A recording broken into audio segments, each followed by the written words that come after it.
Hey, super sexy gaming people. Right, we have the final delivery for Warhammer Imperium dropped today. And we get, obviously, 87, 88, 90, and, 89 and 90. So we get our Inquisitor in 89, Draxus, and then we get Illuminus Zaras in 90. But what we're going to do is we're going to look at 87 and 88 and 86 from the last delivery. So we're going to have a look at these and then the plastic, and then I'm going to do a separate build video to just split this up. So let's get these open.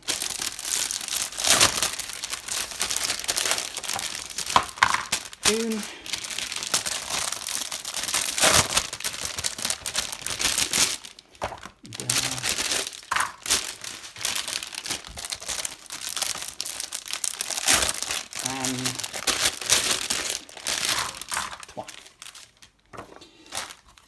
Right, let's stick the plastic aside. 88, 87 and 86. Let's have a look at these. Right, now then, let's take a seat, shall we?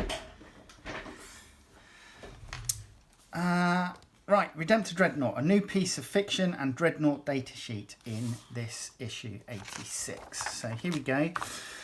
This guy goes into our Elites 03 in our black section. Looks like we get quite a selection of weapons by the look of it. We've got a heavy onslaught Gatling gun, heavy flamer, onslaught Gatling gun, Redemptor fist, Icarus rocket pod, micro plasma incinerator, and then we've got storm bolters as well. I think there are some other options available. You get your battle record for that as well. We then have red section D, heroes 16, Astaroth the Grim. So that's Blood Angels, is he? Yeah, Blood Angels. Why did I think Astaroth was Flesh Tearers? And then we've got Lamarty's Guardian of the Lost. So he's cool. And he oversees the Death Company.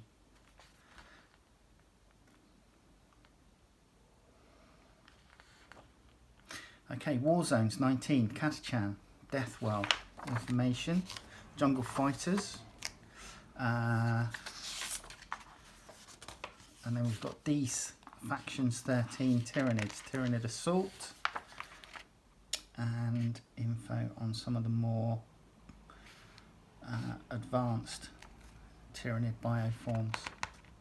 We then got information on the Flesh Tearers for our chapter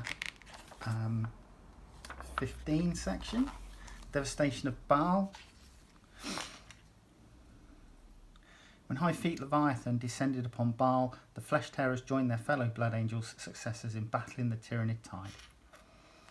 Cool. Then we've got Green Hell. So this looks like a Katachan Jungle Fighters piece of fiction against orcs. 1, 2, 3, 4, 5, 6. And then we have our Redemptor Dreadnought. So, at full strength, or in full wounds, I should say, he has an 8-inch move, 3+ weapon skill, 3+ ballistic skill, strength 7, toughness 7, 13 wounds, 4 attacks, leadership 8, and 3-up save. That's for 7+ wounds. For 4 to 6 wounds, it's a 6-inch move, 4+ ballistic skill, 4+ weapon skill, toughness 7, strength 7, and obviously the rest of the stats stay the same. But for 1 to 3 wounds, it's a 4-inch move. So if he's down to 1 to 3 wounds, his movement has effectively been halved, and he then goes up to a ballistic skill of 5+ and weapon skill of 5+. But the other stats stay the same apart from wounds. You can have a Fragstorm grenade launcher, a heavy flamer, heavy onslaught Gatling cannon, Icarus rocket pod, microplasma incinerator, onslaught Gatling cannon, storm bolter, and Redemptor fist. This model can be equipped with one Icarus rocket pod. This model's heavy flamer can be replaced with one onslaught Gatling cannon. This model's heavy onslaught Gatling cannon can be replaced with one macro plasma incinerator. This model's 2 Fragstorm grenade launchers can be replaced with 2 storm bolters. Yeah, it doesn't. The weapons loadout doesn't seem to be that good, to be quite honest. There's no sort of like multi-melter, and las cannons are coming with the launch of 10th and the Redemptor, the heavy fire support version of the Redemptor Dreadnought. In that, is it not Brutalis? It's, I can't remember what it was. So there you go. Right, Invasion Megaria, which is campaign number 7 for our D section in the rules bit. Megaria bore the brunt of initial Necron assault, for beneath the moon's crust lie long abandoned Necron facilities. Whilst the battle for Ramesses has largely moved to other fronts, Megaria remains at war. The latest Necron assault is focused upon annihilating the defenders of Megaria's damaged refineries, denying humanity invaluable reserves of fuel to which to power their continued war effort. So Necron's opportunistic strike. The mind of an overlord is a vast and powerful thing, capable of calculating complex strategies to confound even the most experienced opponent. With the humans focused on the threat of the Noctilith pylon, an opportunity has arisen to annihilate Megaria's meagre garrison and win a key victory for the Necron cause.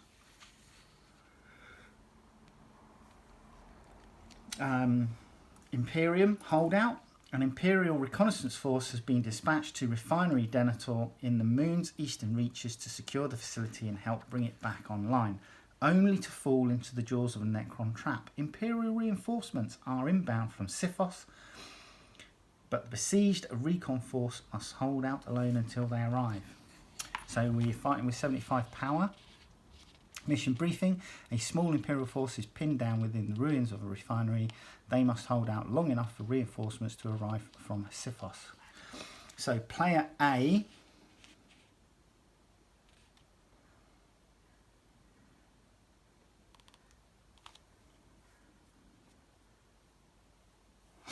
So the players, we're playing with all 4 of our battle mats here, and we've got 5 objective markers.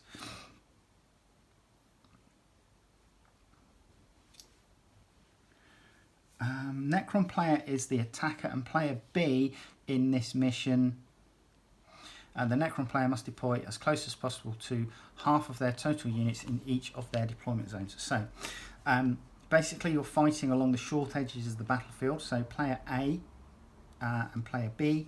You then have player A deploys in an 8-inch or a 16-inch diameter circle deployment zone, and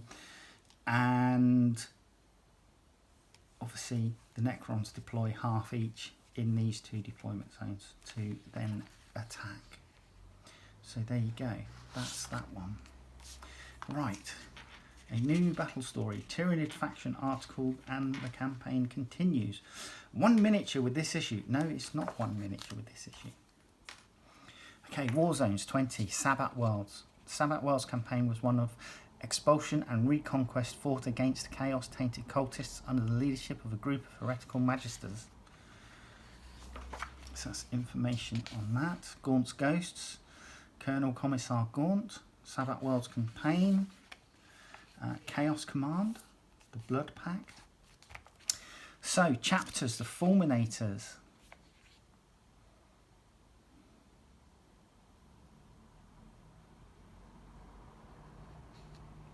Created during the Ultima founding, the Fulminators are a chapter comprised entirely of Primaris Space Marines. Born in an age of ceaseless conflict, the Fulminators fight at the forefront of the Indomitus Crusades, seeking to prove themselves the equal of their elders. Howling Griffins. I love their colour scheme. The red and yellow quartered. It's cool. I like it.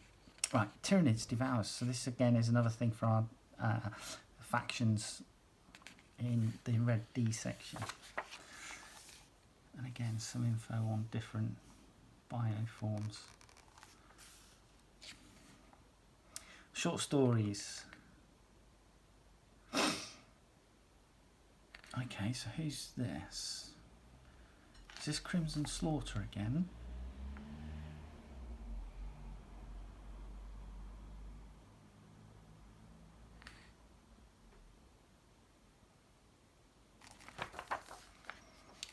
It's Chaos Space Marines anyway.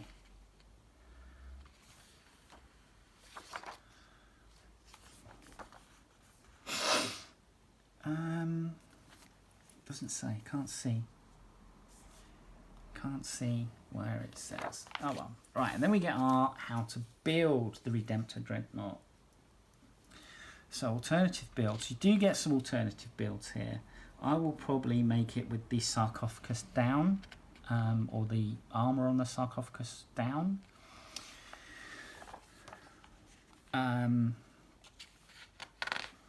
So there looks to be plenty of stages here, which is going to be make for quite a long build video, I think.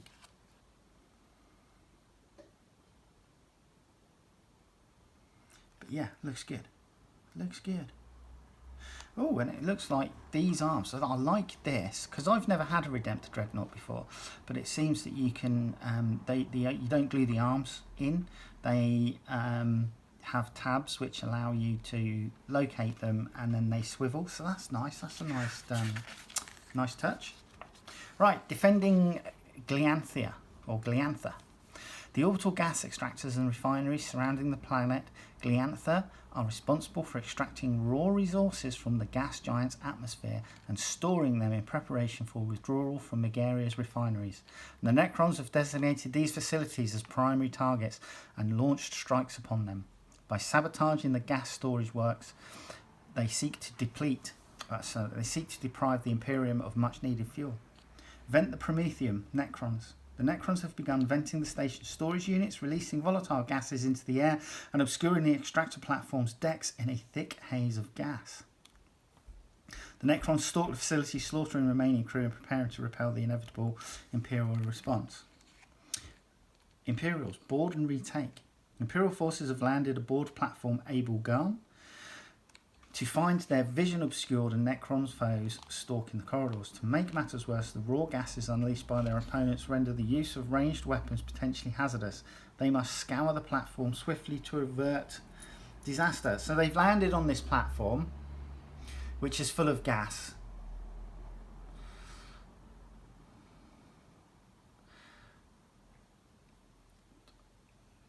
I mean, if they've landed in Thunderhawk gunships or Storm Talon gunships or something like that, surely the retro thrusters, etc., would have set the gas off. There's a plot hole. Okay, no, stop. Mission briefing. The Imperial Relief Force has landed on platform Abel Garn and begun clearing the Necrons. They must seize and secure key positions, ensuring the platform's Promethean reserves remain secure. The Necrons must hold the tanks long enough to release the remainder of the unrefined fuel and make their escape. So you are playing with all 4 of the battle mats on the pale grey side. You're deploying 6 inches along each longboard edge. And yeah, cool. There you go. 5 battlefield mission objectives again. 75 power. Okay. Right, and no, we'll do the sum up and look forward to on the last one. So, Dreadnought Battle Story, Space Marine Heroes article, Fight for Djala. Arjak Rockfist, Space Wolves. So, Arjak Rockfist is renowned as a giant even among Space Marines. Taller and broader than even Logan Grimnar, he served as an Iron Priest of the chapter until he and several of his brothers were assailed by Fenrisian Kraken spawn. The oversized thunderhammer wielded by Arjak Rockfist is faux hammer. I didn't know that. Harold Deathwolf, Lord of Wolfkin. And then we've got some more Tyrannid stuff. Tyranids, Weapons of the Swarm. And obviously just some information on various weapons like bone swords.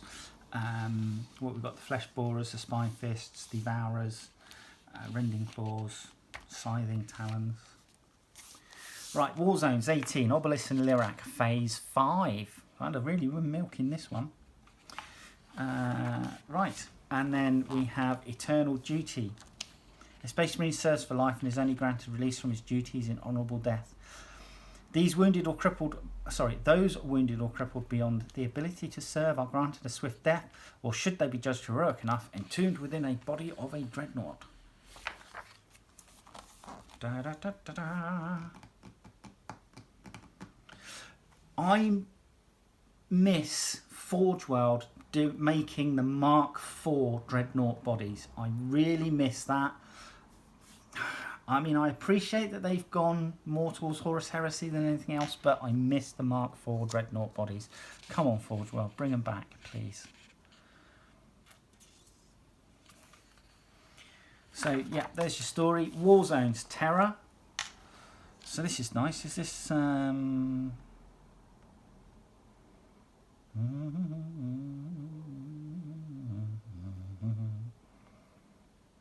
I think this might be to do with the Gene Stealer cult infestation. That war zone. Trajan Valoris and the Solar Fastness. And then we've got How to Paint Our Dread. So this will be a slightly more in-depth and involved painting tutorial than some of the ones we've had previously, because we've got all the paints now. So there you go. There's your Dready. Movable pieces. When I build this, I will see if I can magnetize the weapon arm so that I can swap it out. War on Dajala. The citizens of the feral world Dajala are no strangers to war. The tribes of this planet have long contested with orc infestations, murderous local fauna and rival tribes. Yet none of these threats have threatened their experience, as does the Necron invasion of the Ramesses system. Only ancient tradition and worship of the Emperor protects them from the effects of the stilling. The Necrons seek to end their meagre resistance by shattering the remaining holy sites of Dajala's surface. Necrons, a swathe of destruction. The destroyer cults, alongside small numbers of fellow Necrons, have already purged the two of Dajala's 3 continents, leaving barren wastes in their wake. As the destroyers slaughter with abandon, the Royal Court's agents have been dispatched to eliminate all traces of Imperial faith. Imperials, defend the holy sites. The people of Dajala may lack technology, but they are hardy warriors. This potential source of recruits must be protected. High Command has ordered a small task force to aid the planet's citizens in protecting their holy sites. This show of force should restore faith in the Emperor and provide fresh manpower. 75 power. It's all 4 of the pale grey battle mats, and you're deploying in corners, and you've got 5 objective markers. Mission briefing. Necron invaders descend onto Dajala's holiest sites, intent on razing them to the ground, destroying the idols of the Emperor and breaking the faith of the natives. So there you go. And then to look up the final 2 ones, we've got Inquisitor Draxus and then Illuminor Saras. So yeah, cool, like them. Right, so those are the magazines. Let's have a look at the plastic. Let me bring you down, and then you can have a look at the plastic. Right. So we get 3 sprues. So these are your sprues. You also get this base, and it's a huge base. I mean, obviously the Redemptor Dreadnought is bigger, and this is a Mark IV Dreadnought body for the Grey Knights, and that's on a 65mm base, so that's big. This is Vashtor. It's bigger than the base that Vashtor sits on. So yeah, bad boy. Right, what should we look at first? Let's have a look. So it's a 2017 sculpt. Let's do the body first. These are all your body fits. So parts for your arms, parts for the shoulder slots and stuff like that. I think that might be the torso waist part, etc. We've got obviously tubing and bits and pieces, exhaust covers here. So yeah, I mean, despite its age, it's going to be about 6 years old now. It's quite crisp still. And here we go into, again, this is part. This looks like the sarcophagus front.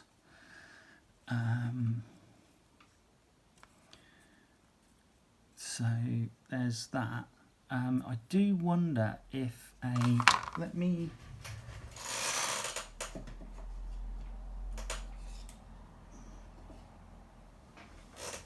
And the answer's no. No, I wondered if a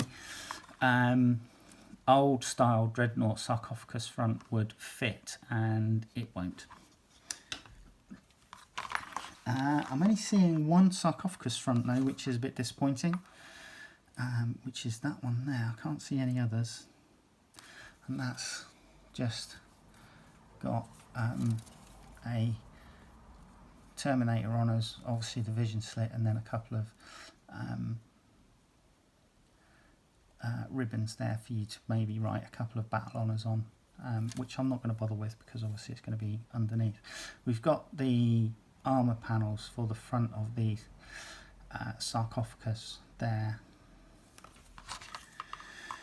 But yeah, these look like the shoulder parts for the weapon arms, and then the hips with the hip joints there,